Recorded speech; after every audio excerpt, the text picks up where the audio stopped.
Today on TNT Big Show, what new Switch 2 game is Monolith Soft working on? All today on TNT Big Show.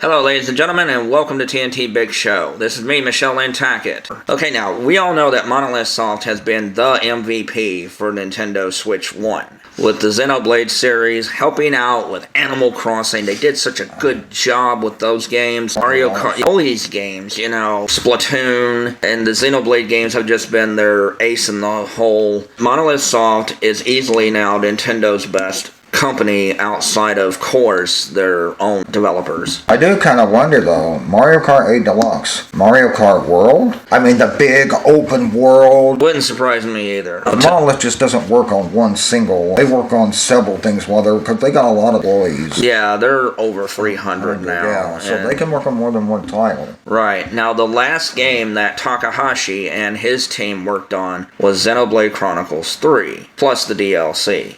Not X? No. Really? No, I didn't know that. I thought they worked on all of them. They had the Kyoto branch take care of that one. Oh, okay. But Xenoblade Chronicles 3 has been done since late 21. That has given Monolith Soft about 4 years to work on their next project, and somebody uncovered that the code name for this project is Project Legacy may refer to the Xenosaga series, Xenogears, maybe a prequel or reboot of the Xenoblade franchise. We don't know. But I think it has to do with the new IP that Monolith Soft was teasing back in August of 2017. Now I know what some people are thinking. Why in the world would Monolith Soft advertise a game like that so far in advance? If you remember correctly, even before Witcher 3 came out, CD Projekt Red put up a trailer in 2012 for Cyberpunk 2077. They were doing things for that game way back 8 years before The Witcher 3. So I think this game has been in development, pre-production and everything, since 2017. Now, if you go by Nintendo Everything,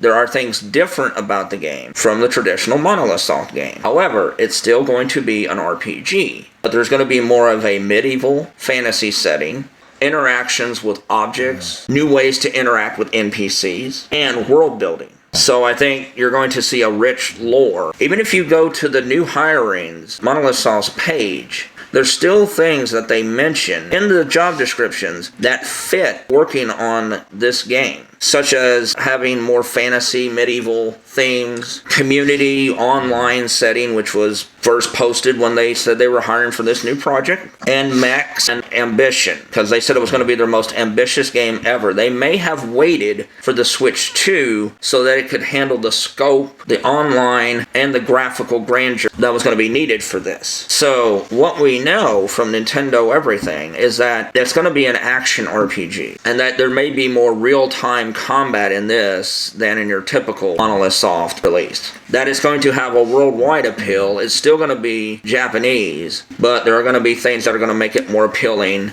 to Western audiences as well. That it's going to be set in medieval fantasy times. But there may be future elements as well because of mechs, so that may be something, you know, where there's a non-linear story going on, and that you may start out in the medieval fantasy and end up in a futuristic setting. Now, like I said, all of this is just speculation, but I do think that Monolith Soft is working on a doozy of a project.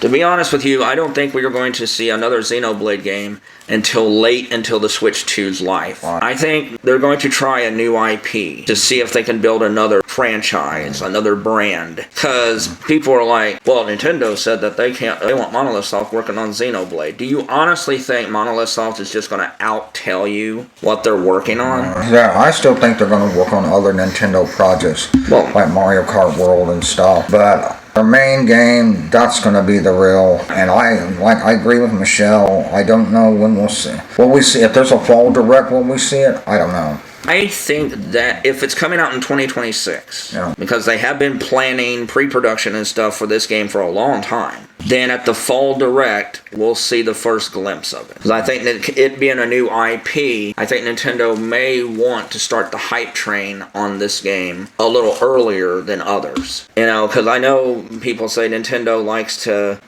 show games that are 6 months ahead. Well, Metroid Prime 4, they very first showed that game last June. Now, we knew about it a long time ago. But they showed it, and it's been over 10 months, and it still don't have a release date. I don't think you're going to see that game until September. Maybe early October. That's when I think Prime 4 is going to come out. So, I think that Nintendo will want to get the jump and give this game a lot of time to build hype and be like, look at this is something new and fresh. And I think that's another thing. Monolith Soft is going to innovate with gameplay because they really changed JRPGs. Just about every JRPG now wants to have a menu-based art fighting system and stuff and auto attacks and a big open world or open-ended game and stuff. That's all thanks to the Xenoblade series. And I think Monolith Soft really wants to fine-tune this game. Like I said, I know people are like, there were people that were beginning to think Metroid Prime 4 was nothing but vaporware.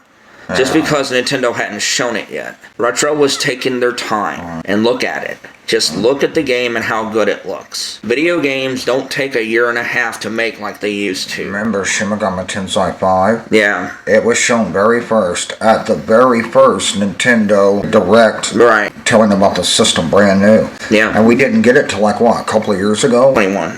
Yeah, so that is just something I think you guys just have to be patient. Now, when Monolith Soft put up a new recruiting, and I think it is because... Okay, let me just say this. People are like, there's just hiring for new positions and stuff. They have put up different art every year for those positions, but they kept until August of last year. They kept that page up about the medieval fantasy and stuff all the way until 24. What? Did they just say, we forgot about that page? No, they were hiring. And I think when Takahashi put that up, saying that they were hiring, I think they were like, hey, this project now has started kicking into high gear. And I think at the Fall Direct, we'll get to see that. Now, other hirings for this have talked about in this new game. Monolith Soft is excellent at world building. Just look at the Xenoblade franchise. That has some of the best world building I've ever seen in a game. I am playing Xenoblade Chronicles X right now, and I am enamored with that game. I just love the world building, the creatures, the atmosphere, the way the gravity works and stuff. Everything about that game has been meticulously detailed and thought out. So I have no doubt that when Monolith Soft shows this project off, whenever it is, I'm predicting it's going to be at the Fall Direct. But you never know. But the fact is, whenever Nintendo shows this game off, I think it's going to blow people away. I think the scope is even going to be bigger than Xenoblade games. I think the storyline is going to be more ambitious. I think what kind of themes will it have? Monolith Soft kind of tackles the same themes in just about all their games. So I'm wondering if they're going to tackle new topics that are separate from Xenoblade. The Xeno series kind of focused on the importance of existence, self-autonomy, and the oppression of organized religion, and the abuse of science. And I think this one will be based on different ideals and philosophy and stuff. That's one thing that people absolutely love about Monolith Soft games. They deal with philosophy. There's actual deep thought. And it's not just so surface level and cut and dry. And don't get me wrong, there's nothing wrong with simplicity. But that's one thing people admire about Monolith Soft is how they use more complex storytelling and philosophy to give you more to think about. The Xenoblade series will really get you to think about corruption, oppression, and what people go through, the human experience. Now, do I think the gameplay will be turn-based or real-time? I think it's going to be more real-time this time. Even Xenoblade Chronicles is more turn-based. But you got to remember, you have to let your arts fill up and everything. You can use another art instead of your auto attacks. So yes, it's turn-based. It's a mixture of turn-based and real-time. I think the new game, though, is going to be more real-time combat. That's going to have some innovative features about it. The art style, I think it's still going to be with a Japanese flair. But I think the medieval fantasy part is going to be a little bit more Western with dragons and things like that in it. I think it's going to have a Lord of the Rings only with more color look to it. So that's what I think personally.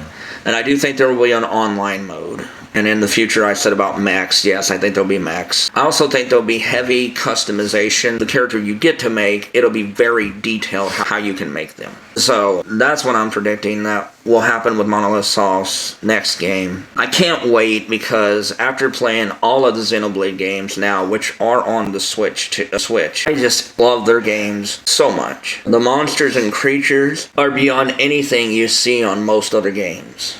The scope of these games make you feel small. Especially Xenoblade Chronicles X, which had 3 times the size of the Witcher 3's map, 10 times the size of the Skyrim map. So you're looking at a bunch of incredible developers who are masters at their craft. This is a veteran team with a lot of young talent now, and Kahashi said he wants young talent so they can give fresh ideals. I cannot wait to see what this game is going to be like. I cannot wait to play it. I know it's going to be a while off because Monolith Soft wants to make it as good as possible, but I think it'll be definitely worth the wait. This is me, Michelle Lantackett. And this is Sean. Have a good day. Thank you for staying to the end of the video and watching it. If you like all of our videos, don't you join our other social medias like TikTok, Discord, Reddit, Instagram, Thread, X, and our WordPress blog. You can also support us by joining Patreon for as little as $1 a month, where you will get exclusive content, uncut videos, behind the scenes, watch that trailer, Jack's Joke of the Week, and my sports input. If you join the $25 tier, I will send you an autographed copy of The Buzzies for free. If you love horror movies and independent content, we're a great place to come and visit because we love supporting other independent creators and stuff. When you support us, you're supporting people who do all of this by ourselves. Me, Michelle, I'm the editor, I'm the director of the videos, I'm the producer, Sean's the executive producer and content creator. So thank you everybody, and please look into supporting our Patreon as it really does help out. Just $1 a month. Thank you and have a wonderful day.